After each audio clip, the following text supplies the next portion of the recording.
Assalamualaikum warahmatullahi wabarakatuh. Dari SD Negeri 1 Randegan, nomor undi 9. Kalau kau cinta Allah, tepuk tangan. Kalau kau cinta Rasul, tepuk tangan. Kalau kau cinta Allah, kalau kau cinta Rasul, kalau kau cinta Islam, tepuk tangan.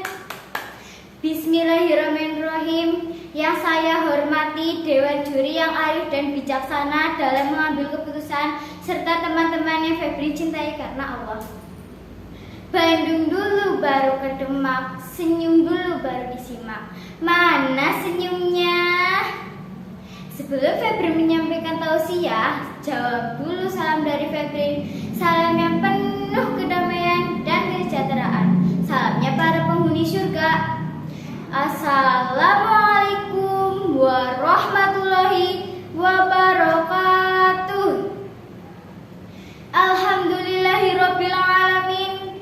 Wassalatu wassalamu ala asrafi anbiya'i wal mursalin wa ala alihi wa sahbihi ajmain. Amma ba'd.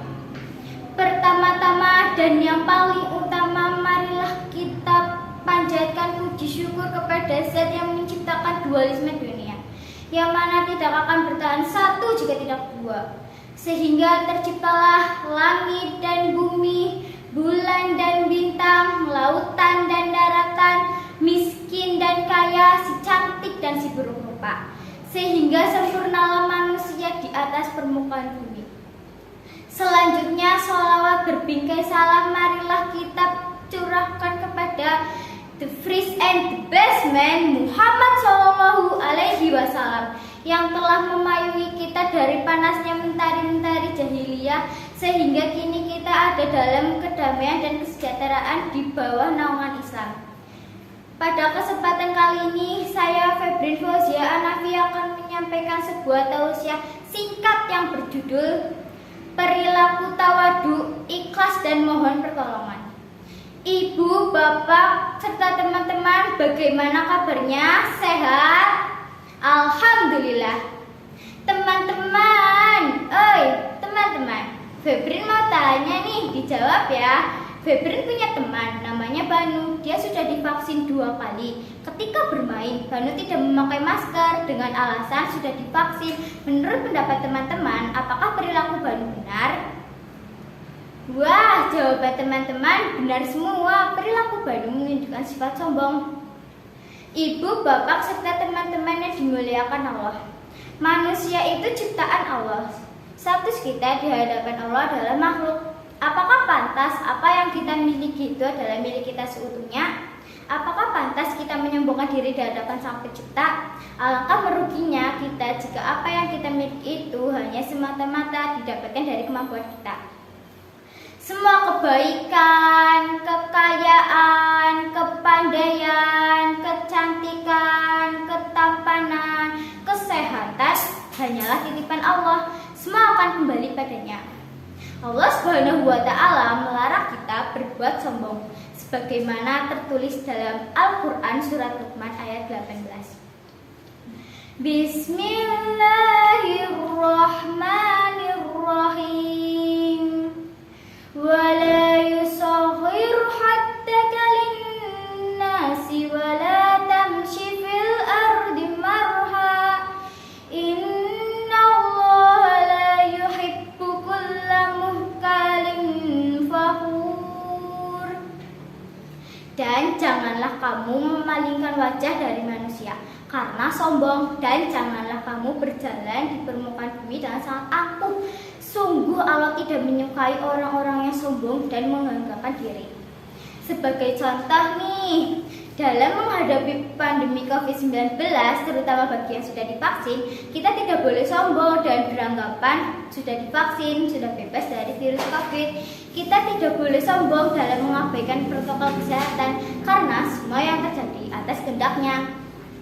Perilaku Banu itu tidak perlu kita contoh, karena sombong adalah kebalikan dari tawadu. Jadi tawadu adalah rendah hati. Jamaah, Jamaah. Sikap terpuji yang kedua adalah ikhlas. Apa itu ikhlas? Ikhlas itu tidak perlu dibuktikan dengan ucapan, apalagi dengan bertanya. Kamu ikhlas nih sedekah 100.000 rupiah. Kamu meragukan sedekahku. Yang tadinya hanya sekedar bertanya jadi menimbulkan perkara. Jadi ikhlas itu tidak perlu dibuktikan karena itu adalah hubungan Allah dengan orang tersebut. Perlu diingat, ikhlas itu melakukan sesuatu karena Allah. Jika melakukan sesuatu kebaikan hanya ingin mendapatkan pujian, itu artinya riya atau pamer. Nah, riya itu kebalikan dari ikhlas. Allah Maha tahu apa yang diniatkan di dalam hati. Jadi jika kita ingin berbuat kebaikan, cukup diniatkan di dalam hati, tidak perlu dipamerkan atau diucapkan. Ibu, bapak, serta teman-teman yang dimuliakan Allah, sikap terpuji yang ketiga adalah memohon pertolongan. Memohon pertolongan itu harus dan hanya kepada Allah. Kita dilarang memohon pertolongan selain Allah, karena itu termasuk perbuatan syirik. Contohnya, ketika kita mau belajar tapi dihinggapi rasa malas atau mengantuk, kita harus berdoa memohon pertolongan Allah agar dilancarkan dalam belajar. Selain berdoa, kita juga harus berusaha, misalkan dengan mencuci muka agar tidak merasa mengantuk. Bisa juga dengan berwudu, kemudian dilanjutkan dengan berdoa memohon pertolongan Allah agar bisa fokus dan semangat belajar. Para kadang ingkang kawula tresnani cekep semanten kula mungkasi tembung menawi wonten wekdal saged disambung sedaya kalepatan kula sagunung. Kula nyuwun pangapura ingkang agung. Kalau pedang melukai tubuh masih ada harapan sembuh. Namun jika lidah melukai hati, kemana obat hendak dicari? Jalan-jalan ke kota Bali, singgah dulu ke kota Dili. Kalah menang urusan dewan juri, yang penting tampil di perlombaan. Maksi. Wassalamualaikum warahmatullahi wabarakatuh.